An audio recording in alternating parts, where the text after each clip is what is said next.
नमस्कार, आपका बहुत बहुत स्वागत है अपना यूट्यूब चैनल NCERT अड्डा 24/7 में। तो हम लोग क्लास 6 हिस्ट्री का जो सीरीज चला रहे हैं, इसमें आज हम लोग जो करने वाले हैं वो करने वाले हैं चैप्टर 6 अध्याय 6 हम लोग करने वाले हैं। इससे पहले अध्याय 1, 2, 3, 4, 5 सब हो चुका है और अध्याय 6 आज करने वाले हैं। आप स्क्रीन पे देख भी पा रहे होंगे। और अध्याय 6 में जो आज हम करने वाले हैं वो है नए प्रश्न एवं नए विचार। नए प्रश्न एवं नए विचार इस चैप्टर को जो हम लोग पढ़ेंगे NCERT की इस बुक के माध्यम से, जब इस चैप्टर को हम लोग पढ़ेंगे तो हमारे मन में नए नए सवाल उठेंगे, नए नए विचार उठेंगे, नए नए क्वेश्चन उठेंगे, नए नए प्रश्न उठेंगे।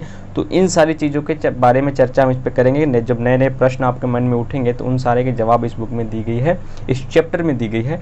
तो आज हम लोग क्लास 6 का अध्याय 6 हिस्ट्री NCERT करने वाले हैं, न्यू NCERT। इससे पहले अगर अभी तक आपने पुराना सा वीडियो नहीं देखा है तो जाके देख लें, ताकि चीज़ों को अच्छे से रिलेट करके समझ सके। और अभी तक आपने हमारे चैनल को सब्सक्राइब नहीं किया है तो चैनल को भी सब्सक्राइब कर लें, क्योंकि यूट्यूब के जो क्राइटेरिया होती है 1K सब्सक्राइबर, अगर वो सब्सक्राइब पूरा जाता है तो हम आपके साथ लाइव आके सेशन को डील कर पाएंगे, समझा पाएंगे NCERT को, ताकि आप वहाँ से कमेंट करके आप मुझसे कोई भी सवाल पूछ पाएंगे। तो चलिए हम लोग आज का अध्याय स्टार्ट करते हैं, यानी क्लास 6 का जो है अध्याय 6 हम लोग आज स्टार्ट करते हैं।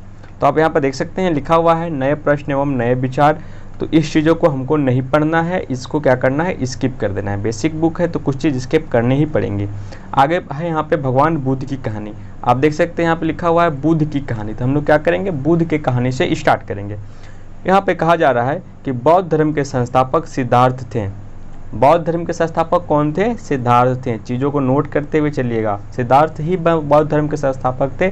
और सिद्धार्थ क्या था? जिन्हें गौतम के नाम से भी जाना जाता था, जिन्हें गौतम के भी नाम से जाना जाता था।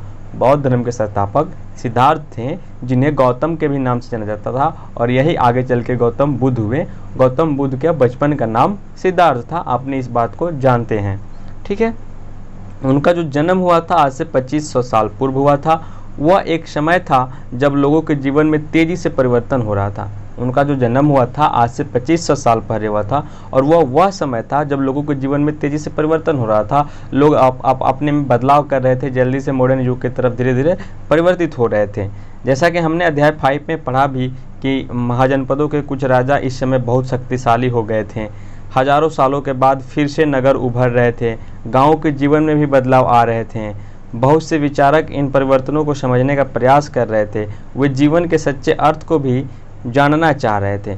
तो भगवान बुद्ध का जन्म आज से 25 साल पहले हुआ था। उस समय में हुआ था जब लोगों में परिवर्तन आ रहे थे। कुछ महाजनपद थे जिसमें शक्तिशाली महाजनपद यानी राजा हुआ करते थे उस समय। हज़ारों साल के बाद फिर से, जैसे कि मोहनजोदड़ो का सभ्यता सब खत्म हो गया था शहर, उसके बाद से हज़ारों साल के बाद से फिर से नगर उभरने लगे थे, फिर से गाँव में तरक्की होने लगे थे, जीवन में बदलाव आ रहे थे। बहुत से विचारक इन परिवर्तन को समझने का प्रयास कर रहे थे। वो जीवन जीने की, यानी जीवन का जो सच्चा अर्थ है उन्हें भी जानने की कोशिश कर रहे थे और चाह रख रहे थे। आगे बात करते हैं इसी में। बुद्ध क्षत्रिय थे। बुद्ध कौन थे? क्षत्रिय थे। क्षत्रिय किसे बोला जाता है? कि जो युद्ध करता है। तो बुद्ध क्षत्रिय थे तथा शाक्य नामक एक छोटे से गण से संबंधित थे। शाक्य नामक गण क्या होता है, संघ क्या होता है? उस समय के ज़माने में गण और संघ किसे कहा जाता है, हमने पिछले वीडियो में बता रखा है अध्याय 5 में। अगर आप उसको नहीं देखें तो जाके अच्छे से देख लें, क्योंकि ये क्वेश्चन बहुत ही इंपॉर्टेंट है गण और संघ के बारे में, ठीक है। तो बुद्ध जिस गण के सदस्य थे उनका नाम क्या था? शक्य था, ठीक है। युवा अवस्था में ही ज्ञान की खोज में उन्होंने घर के सुखों को छोड़ दिया। जब उनकी जवानी चढ़ रही थी, यानी जब युवा अवस्था में थे, उस समय ही उन्होंने घर के सुखों को छोड़ दिया ज्ञान के तलाश में। अनेकों वर्षों तक वे भ्रमण करते रहे तथा अन्य विचारकों से मिलकर चर्चा करते रहे। अनेकों वर्षों तक, यानी बहुतों वर्षों तक वो भ्रमण करते रहे, घूमते रहे, तथा जो अन्य विचारक थे उनसे मिलकर वो चर्चा करते रहे कि किस तरह से चीज़ों को, यानी ज्ञान प्राप्ति किस तरह से हो। अंततः ज्ञान प्राप्ति के लिए उन्हें स्वयं ही रास्ता ढूंढना पड़ा। आखिरकार उन्हें किसी भी प्रकार से किसी विचारक से कोई मदद नहीं मिला और लास्ट में उन्हें ज्ञान प्राप्ति के लिए स्वयं ही रास्ता ढूंढना पड़ा। तो यहाँ से क्या शिक्षा मिलती है? तो आप किसी के भरोसे ना बैठे, किसी पर ना टिके। अगर आज चलना है तो आप आज ही चल दे, अकेले चले। अगर आज आप अकेले जा रहे हो तो कल आपके पास हजारों की भीड़ होगी, इसीलिए आप किसी का वेट मत कीजिए, अकेले ही चलना स्टार्ट कर दीजिए। ऐसे भगवान बुद्ध के जीवन से भी ये शिक्षा मिलती है, ठीक है। तो उन्होंने स्वयं ही रास्ता ढूंढने का निश्चय किया था। इसके लिए उन्होंने बोध गया, जो कि बिहार में है, बिहार में बोध गया के पीपल के नीचे कई दिनों तक तपस्या की। उन्होंने उस पीपल के नीचे के पास, कहाँ पर? बोध गया के पास तो बोल देगा कि भगवान बुद्ध की तपस्या कहाँ किए थे, तो बोध गया के पास उन्होंने तपस्या की थी। किस पेड़ के नीचे, तो पीपल के पेड़ के नीचे कई दिनों तक तपस्या थी। अंततः उन्हें ज्ञान प्राप्त हो गया। तो उन्हें ज्ञान प्राप्त कहाँ हुआ था, तो बिहार के बोधगया में पीपल वृक्ष के नीचे उन्हें ज्ञान प्राप्त हुआ। इसके बाद से वे बुद्ध के रूप में जाने जाने लगे। उसके बाद से उन्हें बुद्ध के रूप में भी जाने जाने लगा। तो पहले बचपन का नाम क्या था, सिद्धार्थ था, और उनका नाम गौतम था। और जब वो बुद्ध के नाम से जाने जाने लगे तो उन्हें गौतम बुद्ध कहा जाने लगा। यहाँ से वो वाराणसी के निकट स्थित सारनाथ गए। अगर आप वाराणसी जाएंगे तो उससे कुछ दूरी पर सारनाथ का स्तूप वहाँ पे निकट में ही है। तो वाराणसी से सारनाथ गए, जहाँ उन्होंने पहली बार उपदेश दिया। तो सबसे पहले भगवान बुद्ध ने पहली बार उपदेश कहाँ दिया था, सारनाथ में, जो कि वाराणसी के पास उत्तर प्रदेश में स्थित है। सारनाथ में, ये क्वेश्चन बहुत ही पूछता है कि पहली बार उन्होंने कहाँ उपदेश दिया था। इसके बाद कुशीनगर में मृत्यु के पहले का शिष्य जीवन उन्होंने पैदल ही एक स्थान से दूसरे स्थान की यात्रा करने और लोगों को शिक्षा देने में व्यतीत किया था। तो कुशीनगर में उनका मृत्यु हुआ था। कहाँ हुआ था, कुशीनगर में मृत्यु हुआ था। और मृत्यु से पहले वो शेष जीवन, जितना भी उनका जीवन बचा हुआ था, वो पैदल ही एक स्थान से दूसरे स्थान की यात्रा करते थे और लोगों को शिक्षा देते थे और शिक्षा देने में ही अपने जनजीवन को व्यतीत करते थे। कौन, भगवान बुद्ध। आगे का बात करते हैं, बुद्ध की कुछ शिक्षा के बारे में यहाँ पे हम देख लेते हैं। देखिए यहाँ पे लिखा हुआ है कि बुद्ध ने शिक्षा दी कि यह जीवन कष्टों और दुखों से भरा हुआ है। किसने कहा था कि ये जीवन कष्टों और दुखों से भरा हुआ है, तो बुद्ध ने कहा था। ये सब क्वेश्चन पूछ देता है, यूपीएससी प्रीलिम्स से पूछ देता है, एसएससी पूछ देता है, रेलवे पूछ देता है कि किसने कहा था कि जीवन कष्टों और दुखों से भरा हुआ है। तो ये भगवान बुद्ध ने कहा था। ऐसी हमारी इच्छा और लालसाओं, कष्टों और दुख से भरा हुआ है, और ऐसी हमारी इच्छा और लालसाओं जो हमेशा पूरी नहीं हो सकती थी, इच्छा और लालसाओं जो कि हमेशा कभी भी पूरी नहीं हो सकती थी, के बाद के कारण होता है। कभी कभी हम जो चाहते हैं वो प्राप्त कर लेने के बाद भी संतुष्ट नहीं होते हैं एवं और अधिक अथवा अन्य वस्तुओं को पाने की इच्छा करने लगते हैं। बुद्ध ने इसे लिप्सा को तन्हा, बुद्ध ने इसे लिप्सा को तहंजा यानी तृष्णा कहा। बुद्ध ने शिक्षा दी कि आत्म संयम अपनाकर हम ऐसी लालसा से मुक्ति पा सकते हैं। यानी ऐसी लालसा से जो मुक्ति पाने के लिए, लोभ लालच से, लालसा से मुक्ति पाने के लिए क्या उपाय था, आत्म संयम। यानी जितना चीज़ आपको मिला है उतना में ही संतुष्ट रह के, उतना में ही अपने आप में खुश रह के हम इस लालसा से मुक्ति पा सकते हैं। उसके बाद आगे क्या है, तो आगे यहाँ पे है देखिए, ये सारनाथ का स्तूप है। मैंने बोला था सारनाथ में स्तूप है, तो इस इमारत का स्तूप के नाम से जाना जाता है। यहीं पर बुद्ध ने अपना सर्वप्रथम उपदेश दिया था। इसी घटना की स्मृति को यहाँ के स्तूप का निर्माण किया गया है। अध्याय 11 में हम इन स्तूपों के बारे में और अधिक जानकारी से पढ़ेंगे, यानी इसी बुक में अध्याय 12 में अच्छा से पढ़ेंगे। आगे देखते हैं, उन्होंने लोगों को दयालु होने तथा मनुष्यों के साथ साथ जानवरों के जीवन पर भी आदर करने की शिक्षा दी। वे मानते थे कि हमारे कामों के परिणाम चाहे वे अच्छे हो या बुरे, हमारे वर्तमान जीवन के साथ साथ बाद के जीवन को भी प्रभावित करते हैं। तो उन्होंने क्या किया था, दयालु होने के साथ साथ मनुष्यों के साथ साथ जानवरों को भी आदर करने की शिक्षा दी। जैसे गाय को आदर करने की शिक्षा दिया। वो मानते थे कि हमारे कर्मों के परिणाम चाहे वो अच्छे हो या बुरे, हमारे वर्तमान जीवन के साथ साथ बाद के जीवन को भी प्रभावित करता था। बुद्ध ने अपनी शिक्षा सामान्य लोगों की प्राकृतिक भाषा में दी। इससे सामान्य लोगों को भी उनका संदेश समझ सकें, इससे सामान्य लोग भी उनके संदेश को समझ सकें। तो भगवान बुद्ध जो थे, उन्हें भगवान की भी उपाधि मिली थी। तो जो भगवान बुद्ध थे, उन्होंने जो अपनी शिक्षा दी वो प्राकृतिक भाषा में, नेचुरल लैंग्वेज में दी, ताकि जो आम जनजीवन के लोग थे वो भी उन्हें समझ सकें। ठीक है, आगे देखते हैं। इसके आगे लिखा हुआ है कि बुद्ध ने कहा कि लोग किस शिक्षा को केवल इसीलिए नहीं बुद्ध ने कहा कि लोग किसी शिक्षा को केवल इसीलिए नहीं स्वीकार करें कि यह उनका उपदेश है, बल्कि वे उसे अपने विवेक से मापे।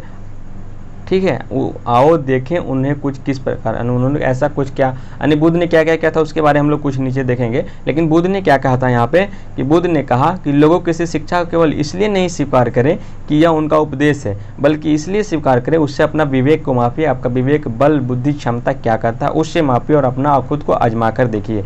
ये सारनाथ का स्तूप है, बहुत ही अच्छा लगता है। जब बनारस जाओगे तो आप इसे देख भी पाओगे। ये सारनाथ का स्तूप है। ठीक है, आगे बढ़ते हैं। आगे है ये गौतम बुद्ध की कुछ कहानी है जिसके बारे में हम लोग अभी पढ़ेंगे। तो गौतम बुद्ध की ये कहानी है। यह बुद्ध की विषय में एक प्रसिद्ध कहानी है। कहानी का नाम क्या है, किस्सा गौतमी की कहानी एक प्रसिद्ध कहानी है। एक समय की बात है, किस्सा गौतमी नामक एक स्त्री का पुत्र मर गया। इस बात से वह इतनी दुखी हुए कि वह अपनी बच्चों को गोद में लिए नगर के सड़कों पर घूम घूम कर लोगों से प्रार्थना करने लगी कि कोई पुत्र को जीवित कर दे। एक भला व्यक्ति सॉरी चीजें में कुछ प्रॉब्लम हो गई, 1 सेकंड। ठीक तो है सारा चीज, हाँ सारा चीज ठीक है। गोद में लिए नगर की ओर घूम घूम कर लोगों से प्रार्थना करने लगी कोई उसके पुत्र को जीवित कर दे। एक भला व्यक्ति उसे बुध के पास ले गया।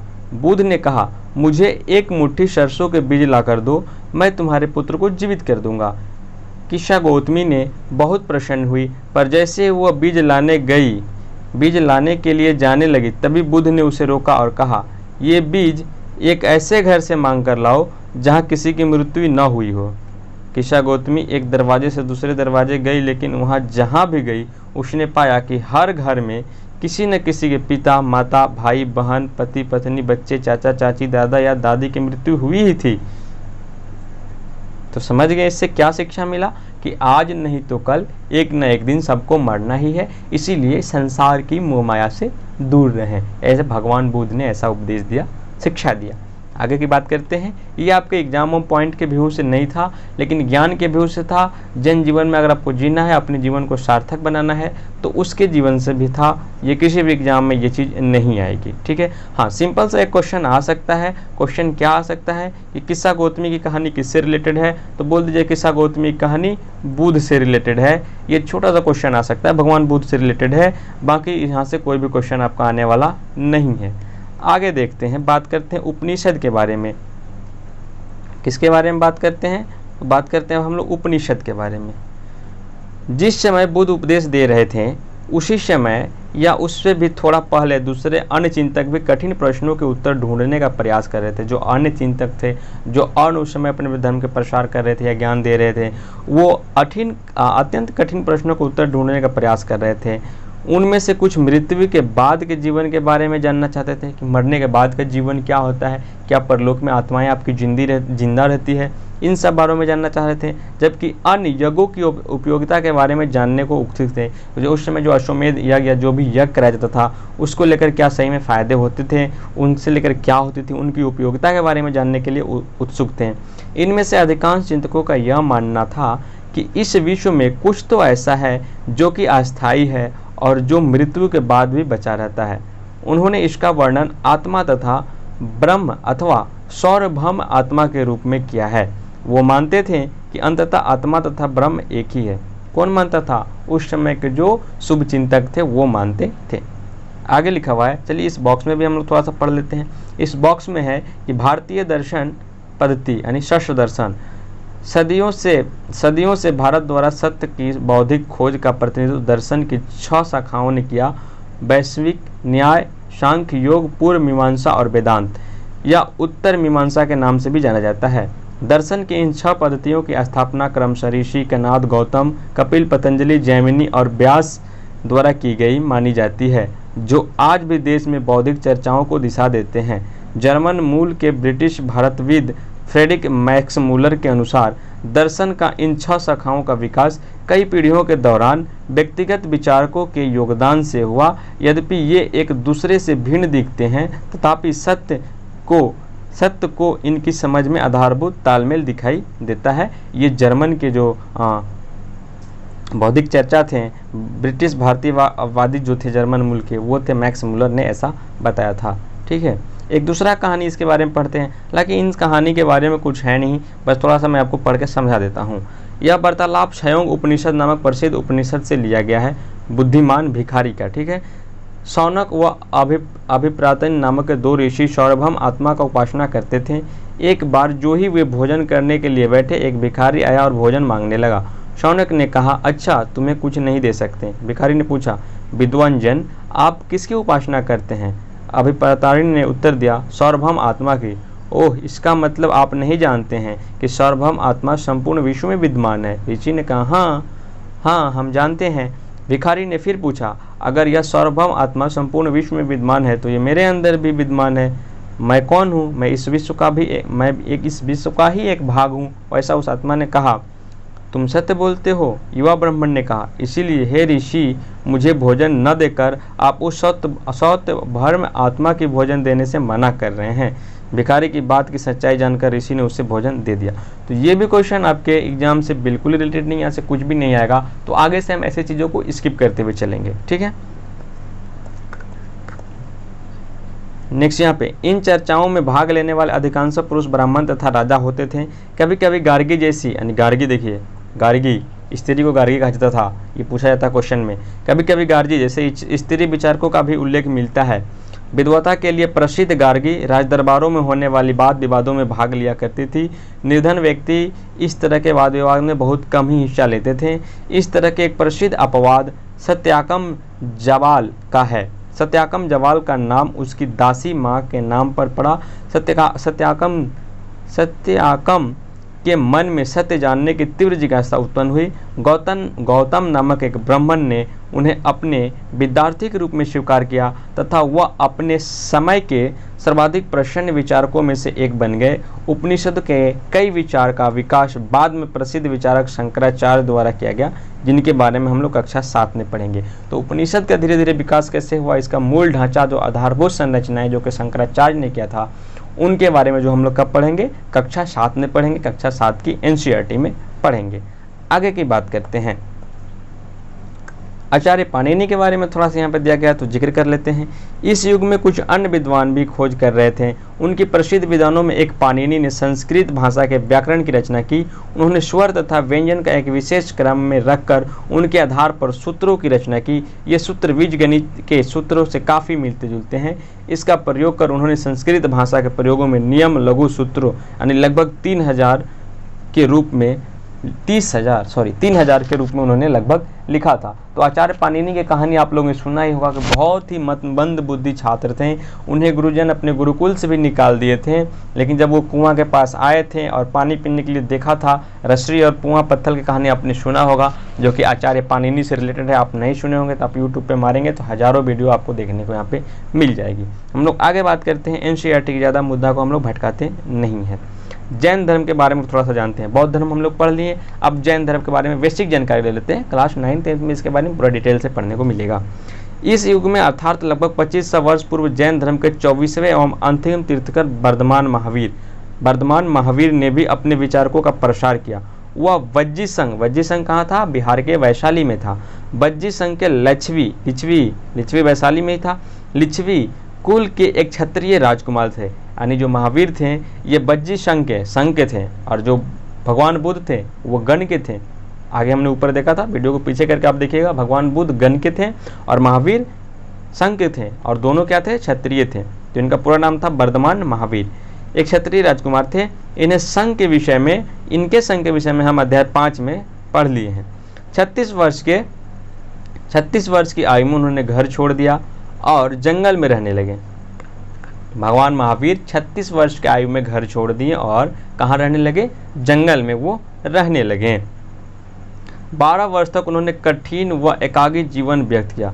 12 वर्ष तक उन्होंने बहुत ही कठिन जीवन व्यतीत किया। इसके बाद उन्हें ज्ञान की प्राप्ति हुई। उनकी शिक्षा सरल थी। सत्य जानने की इच्छा रखने वाले प्रत्येक स्त्री व पुरुष को अपना घर छोड़ देना चाहिए। उनमें अहिंसा एवं नियम की कड़ाई से पालन करना चाहिए, अर्थात किसी भी जीव को न तो कष्ट देना चाहिए और न ही उनकी हत्या करनी चाहिए। महावीर का कहना था कि सभी जीव जीना चाहते हैं, सभी के लिए वह जीवन प्रिय है। ठीक है, तो महावीर ने अपनी शिक्षा में क्या कहा, अपने उपदेश में उन्होंने क्या कहा कि स्त्री व पुरुष सभी को घर छोड़ देना चाहिए। जो भी सत्य जानने की इच्छा रखते हैं वैसे स्त्री वैसे पुरुष सभी को अपना घर छोड़ देना चाहिए, यानी घर द्वार को त्याग कर देना चाहिए। उन्हें अहिंसा के नियमों को कड़ाई से पालन करना चाहिए, यानी उन्हें किसी भी प्रकार का हिंसा नहीं करना चाहिए। एक चींटी भी उनके हाथों से उनके पैरों के तले आके नहीं मरनी चाहिए, यानी किसी भी प्रकार की 0% हिंसा होनी चाहिए, यानी अहिंसा का पूर्ण रूप से पालन होना चाहिए। आगे वो लिखते हैं, अर्थात किसी भी जीव को ना तो कष्ट देना चाहिए और ना ही उसकी हत्या करनी चाहिए। महावीर का कहना था कि सभी जीव जीना चाहते हैं, सभी के लिए जीवन प्रिय है, जैसे कि मानव के लिए जीवन प्रिय है। उसी प्रकार से सभी के लिए जीवन प्रिय है। महावीर ने अपनी शिक्षा प्राकृतिक में दी थी, महावीर भी अपनी शिक्षा प्राकृतिक भाषा में दी थी। यही कारण है कि साधारण जन भी यानी आम जनता भी उनके तथा उनके अनुयायियों की शिक्षाओं को समझ सके। देश के अलग अलग हिस्सों में भी प्राकृतिक के अलग अलग रूप प्रचलित थे। प्रचलन क्षेत्र के आधार पर ही उनके अलग अलग नाम थे। जैसे मगध में बोली जाने वाली प्राकृतिक मगधी कहलाती थी। ठीक है।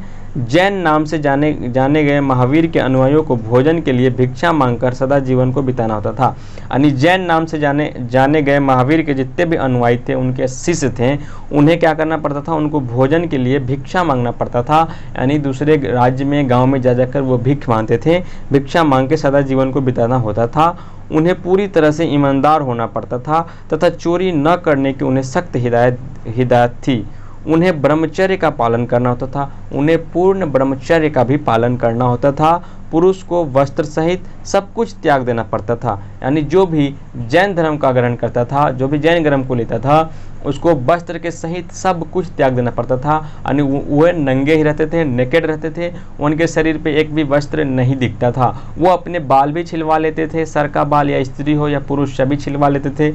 इसलिए छिलवा लेते थे ताकि उनमें जो जुएं होती है, बालों में जो जुएं हो जाती है, जिन्हें ढील कहा जाता है देहाती लैंग्वेज में, वो भी उसमें ना रहे, जो कि गलती से वो लोग उसे मारना पड़े ताकि हिंसा ना हो। इसलिए वो बाल भी छिलवा देते थे। तो ब्रह्मचर्य का पूरा पालन करना पड़ता था। पुरुषों को वस्त्र सहित सब कुछ त्याग देना पड़ता था। स्त्रियों को भी ऐसा करना पड़ता था। क्या अगर आगे दिया होगा तो देखते हैं। आप देखेंगे भगवान बुद्ध का अगर कहीं मूर्ति बनाया होगा, स्टैचू बनाया होगा, तो उनके नंगा तस्वीर ही बनाया जाता है अक्सर जगहों पे। ठीक है, आगे देखते हैं। जैन धर्म के बारे में आगे बताया गया है कि अधिकांश व्यक्ति के लिए ऐसे कड़े नियम का पालन करना बहुत कठिन था। फिर भी हजारों व्यक्तियों ने इस नई जीवन शैली को जानने और सीखने के लिए अपने घर को छोड़ दिया। कई ने अपने घर पे ही रहें और भिक्षुक भिक्षुनी बनने लगे। यानी लेडीज भी इस धर्म में जारी थी, जैन धर्म में। ठीक है, बनने लगे। लोगों को भोजन प्रदान कर उन्हें सहायता करते रहें। तो ये तो जीवन बहुत ही कठिन था। घर द्वार सबको त्याग कर देना है, कपड़ा वपड़ा सबको त्याग कर देना है, 0% हिंसा करनी है, बहुत कठिन था। फिर भी हजारों व्यक्ति इस मार्ग पर चलने के लिए तैयार हो गए थे। यानी उस चीज़ को जानना चाहते थे, वो सत्य को जानना चाहते थे। उनके पास इतना जिज्ञासा था कि वो जानना चाहते थे इस ब्रह्मांड को, इस जीवन को, इस साक्षरता को, आखिर ये है क्या, ये चीज़ को वो जानना चाहते थे। मुख्यतः उस समय जो व्यापारियाँ होते थे जैन धर्म के समय में, तो व्यापारियों ने जैन धर्म का समर्थन किया था। उस समय जितना भी व्यापारी होते थे वो जैन धर्म का समर्थन किया था। किसानों के लिए इन नियम को पालन करना अत्यंत कठिन था। किसानों के लिए जो ये जैन धर्म था, इन नियमों को पालन करना अत्यंत कठिन था, क्योंकि फसल की रक्षा के लिए उन्हें कीड़े मकोड़े को मारना पड़ता था। बाद की सदियों में जैन धर्म उत्तर भारत के कई हिस्सों में, साथ साथ गुजरात, तमिलनाडु और कर्नाटक में भी फैल गया। तो जो किसान थे उनके लिए ये नियम पालन करना अत्यंत कठिन था, क्योंकि जो फसल थे उनमें कीड़े लगते थे। तो कीड़े फफूंद जो भी लगते थे उन्हें मारना पड़ता था। तो किसान मुख्यतः इन नियमों का पालन नहीं किए, और जो किसान सक्षम थे वो घर द्वार अपना खेती बाड़ी को छोड़ के उन्हें जाना पड़ा।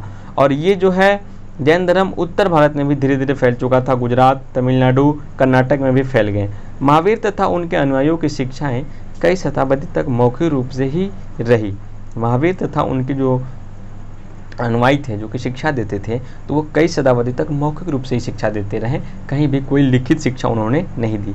वर्तमान रूप से उपलब्ध जैन धर्म की शिक्षाएं लगभग 1500 वर्ष पूर्व गुजरात के वल्लवी नामक स्थान पर लिखी गई थी। यानी वर्तमान रूप से जब उन्हें लिखावट हुआ था पहली बार जैन धर्म की शिक्षा के बारे में, तो आज से 1500 वर्ष पहले गुजरात में लिखा गया था। क्वेश्चन को याद रखिएगा, जैन धर्म का शिक्षा कहाँ लिखा गया था? गुजरात में लिखा गया था। कहाँ पर?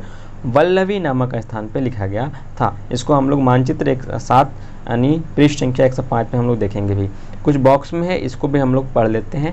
जैन शब्द जीन शब्द से निकलता है, जिसका अर्थ होता है विजेता।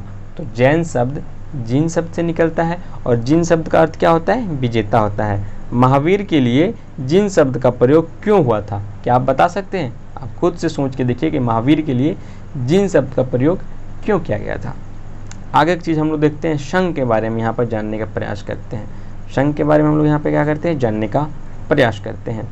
महावीर तथा बुद्ध दोनों का ही मानना था कि घर का त्याग करने पर ही सच्चे ज्ञान की प्राप्ति हो सकती थी। ऐसे लोगों के लिए उन्होंने संघ नामक संगठन बनाया, जहाँ घर त्याग करने वाले लोग एक साथ रह सकें। महावीर का भी मानना था कि जो लोग घर को त्याग करने पर ही सच्चे ज्ञान की प्राप्ति हो सकती है, और भगवान बुद्ध का भी वही मानना था कि घर के त्याग करने पर ही सच्चे ज्ञान की प्राप्ति हो सकती है। तो ऐसे लोगों के लिए उन्होंने संघ नामक संगठन बनाया, जहाँ घर त्याग करने वाले लोग एक साथ आकर रह सकते थे। संघ में रहने वाले बौद्ध भिक्षुओं के लिए बनाए गए नियम विनय पिटक नामक ग्रंथ से मिलती है। तो बौद्ध धर्म जो भी संघ बनाए थे उनके नियम कहाँ से मिलती है, तो विनय पिटक नामक ग्रंथ से मिलती है। विनय पिटक से हमें पता चलता है कि संघ में पुरुष और स्त्रियों की रहने की अलग अलग व्यवस्था की गई थी, और वहाँ पे पुरुष और स्त्रियों को रहने के लिए अलग अलग व्यवस्था की गई थी। बौद्ध धर्म के बारे में हम लोग भी जान रहे हैं।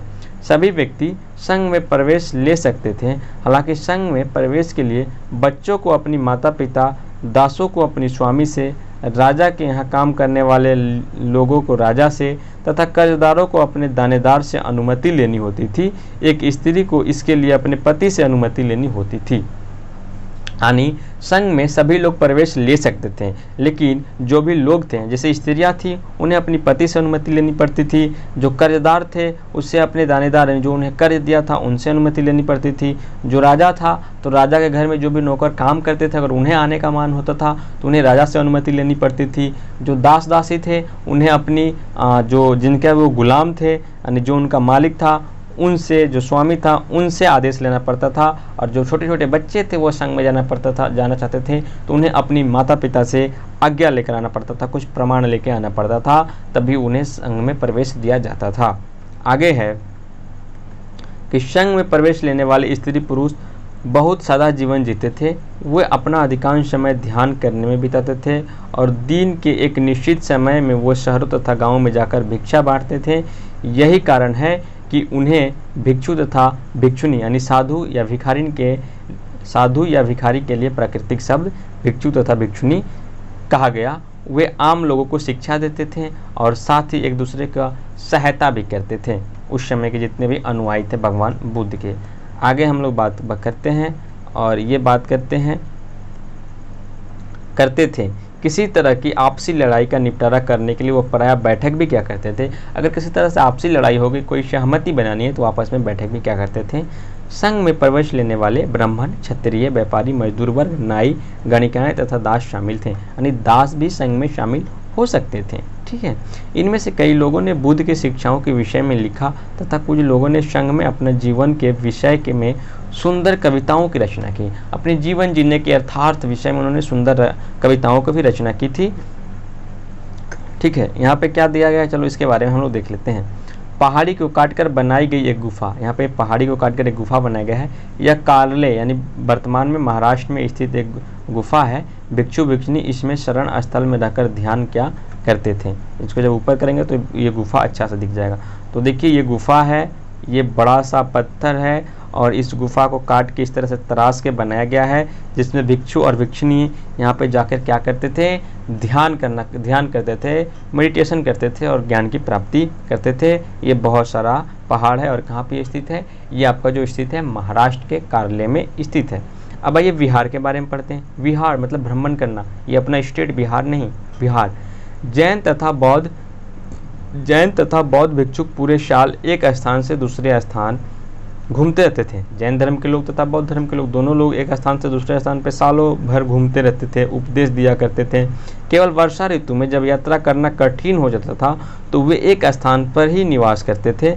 ऐसे समय वे अपने अनुयायियों द्वारा उद्यानों में बनवाए गए अस्थायी निवासों में अथवा पहाड़ी क्षेत्रों में प्राकृतिक गुफाओं में रहते थे। तो वो घर जाके किसी के घर पे नहीं रहा करते थे। ऐसे तो वो पूरे साल घूमते रहते थे, अपना शिक्षा, अपना जैन धर्म, अपना बौद्ध धर्म का प्रसार करते रहते थे, बताते रहते थे उनकी अच्छाइयों के बारे में।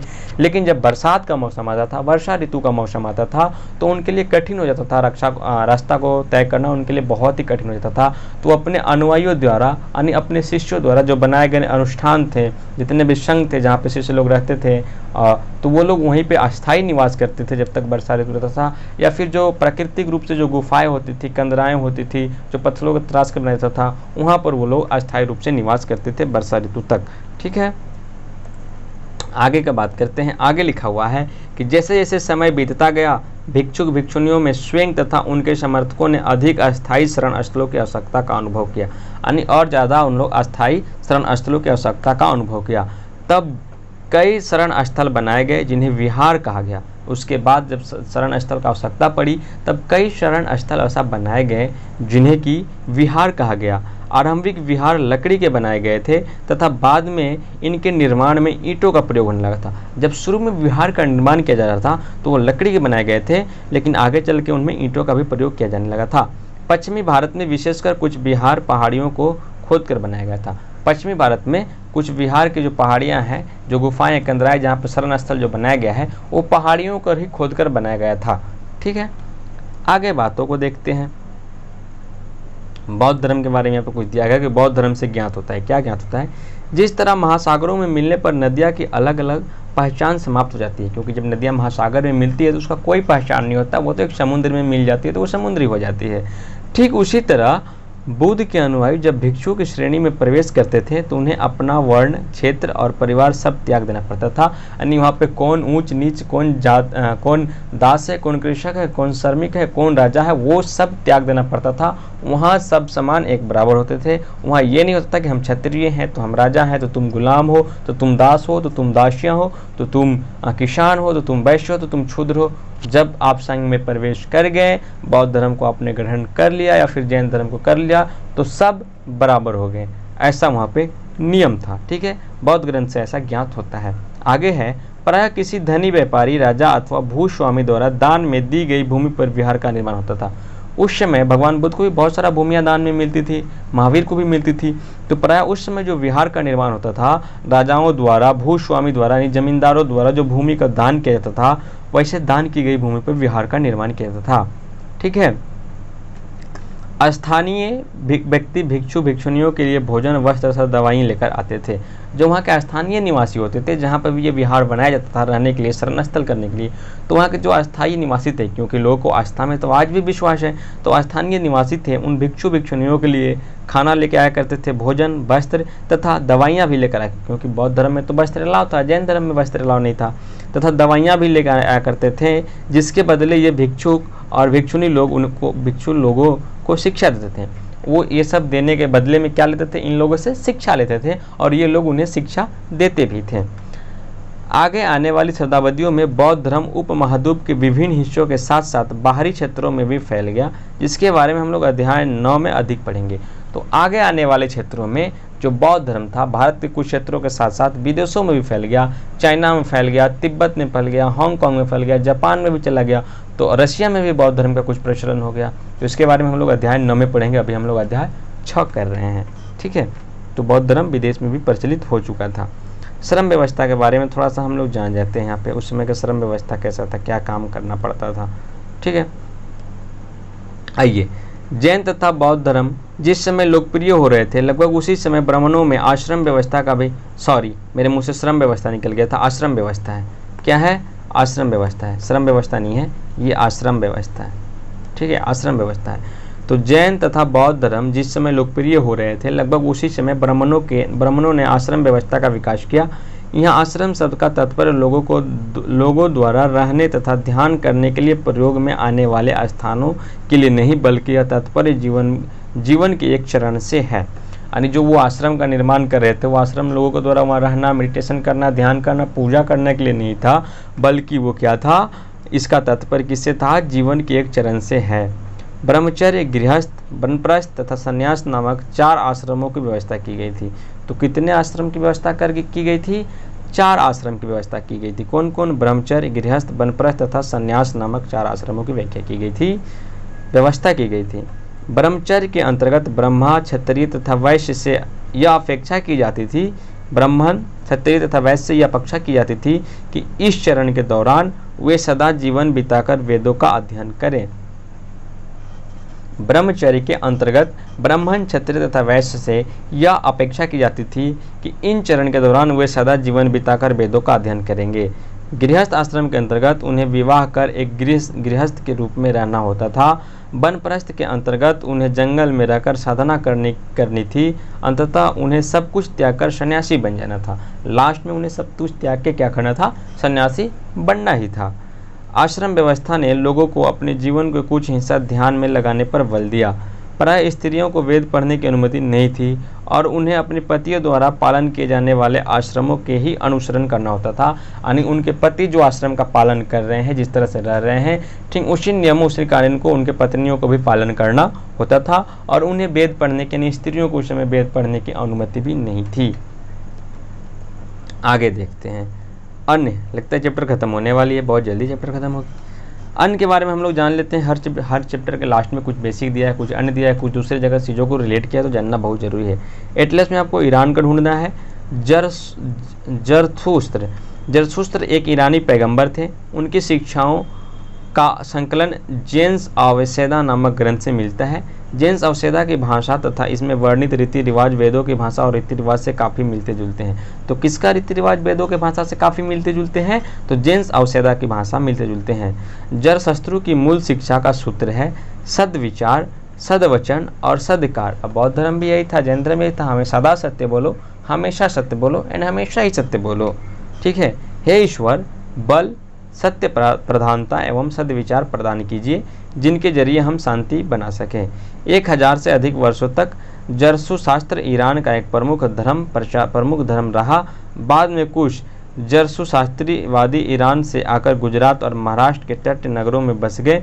वे लोग आज भी पारसी के पूर्वज हैं। तो वो लोग आज भी जो महाराष्ट्र में बच गए, कुछ बहुत सारे पारसी लोग भी इंडिया में रहते हैं, 2 से 3%। तो वो आज भी उनके पूर्वज लोग आपने यहाँ पारसी में गुजरात और महाराष्ट्र के तट पे समुद्री इलाकों पे मिल जाएंगे। ठीक है। महत्वपूर्ण वर्ड कौन कौन सा यूज हुआ, आइए उसको हम लोग देख लेते हैं। तो इसमें यूज हुआ है ताहना यानी तृष्णा, प्राकृतिक, आत्मा, ब्रह्मा, उपनिषद, जैन, अहिंसा, भिक्षुक संघ, विहार और आश्रम, ऐसे शब्द इसमें हुए हैं। उसके बाद इससे एक्सरसाइज है, आप चाहें तो इसके एक्सरसाइज को कर भी सकते हैं। कुछ महत्वपूर्ण तिथियां हैं जिसको कि हम लोग दिमाग में रख सकते हैं। उपनिषद के विचारक जैसे जैन, महावीर तथा बुद्ध लगभग कितने साल पहले आए थे? 2500 वर्ष पहले आए थे। जैन ग्रंथ का लेखन लगभग 1500 वर्ष पहले हुआ था और कहाँ पर हुआ था? गुजरात का कार्ले नामक स्थान पे किया गया था। इस बातों को आप याद रख सकते हैं। यही चीज़ें तो पॉइंट है, इतनी चीज़ों इस बात से 4-5 एक चैप्टर से, यानी जो एनसीईआरटी बेसिक है क्लास 6 का, लगभग हर एक चैप्टर से 5, 6, 7 ही बात मुख निकल ही रही है और वो 5, 6, 7 बातों को बेसिक ध्यान देके चलना है ताकि प्रीलिम्स की एग्जाम आपका अच्छे से हो पाए। मेंस के लिए तो आपको लिखना पड़ेगा, समझना पड़ेगा, खुद से आपका आंसर राइटिंग का प्रैक्टिस भी करना पड़ेगा। तो आई होप ये लेक्चर, ये लेसन आपको समझ में आए होंगे। समझ में आए होंगे तो वीडियो को लाइक कीजिए, चैनल को सब्सक्राइब कीजिए एंड वीडियो को दोस्तों के बीच में शेयर भी कीजिए। जय हिंद। मिलते हैं नेक्स्ट वीडियो में। बाय।